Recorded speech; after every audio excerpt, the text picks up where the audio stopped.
organization and a couple defensive scheme things. We didn't.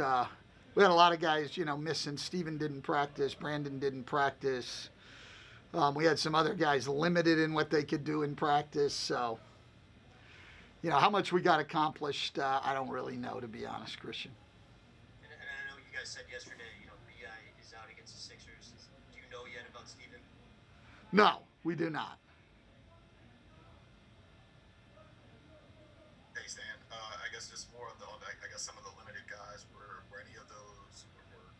I know we feel like we ask you this every other day, but anything on Nikhil or Josh, are they any closer to being able to come back? Nikhil practiced today. Now, we didn't do any contact stuff at all, but he did go through all the stuff that we did. He subbed in and out. He didn't take every rep as we set it up, but he was in there in practice today. Steven didn't practice. Josh did not practice.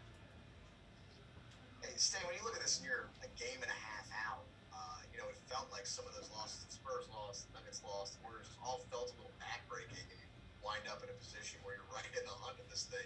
How do you kind of assess that from the broader view, and how much does it mean that your players have kind of not, let go of the rope, to use your terminology? Yeah, and listen, Scott, I talk about that all the time. We all know what the problem areas have been. Early in the year it was with our defense, and now since the All-Star break, we're the number 6 defense in the league. 30 games is a large sample size. So to go from 29th in the first half of the season to 6th in the second half of the season, tremendous improvement. We know at times we've played really good offense, where we've been a top 10 offense all year. So there's been some really good things, but we know what the problems were. The problems defensively early in the year, the turnover problems, which have crept back up, the inability to close games at times. So we know what all the negatives are, but there's a lot of positives. But to me, the biggest positive is our guys' resilience, and they keep coming back. And every time that people are tempted to sort of write them off, and expecting a big letdown, it hasn't happened, and so I think that speaks to the character of this group. And I don't know if there's anything more important going forward for a team as you try to move ahead over the last 6 games and into the future, as having that kind of character and resilience, and our guys have shown it time after time after time. Speaking of that character and resilience, Coach, what is your goal for this squad over this next stretch to close out the regular season? What do you want to see, whether it's a mentality goal, an execution goal?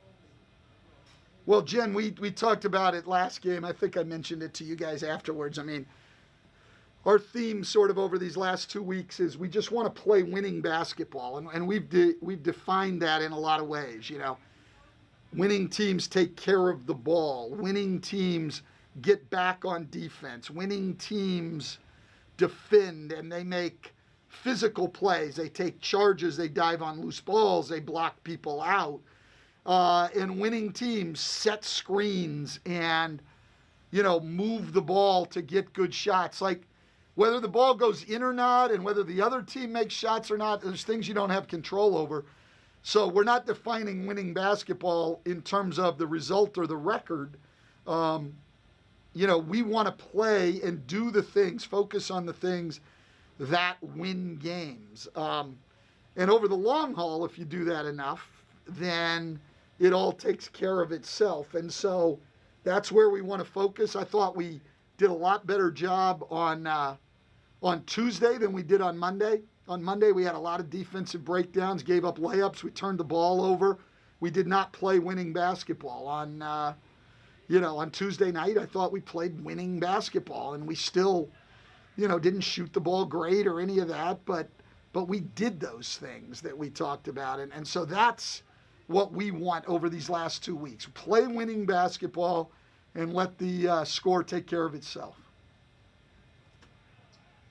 Yeah, and there's been a lot of talk after that game on Tuesday about the Lonzo text message to Zion and him saying, "Hey, I messed up on Monday. I'm going to improve it on Tuesday." I guess when you're building out the culture of a team, how important is that accountability in your best players, that willingness to look in the mirror say, hey, I messed up and I got to improve it, when you're building out, like you said, the culture within this franchise.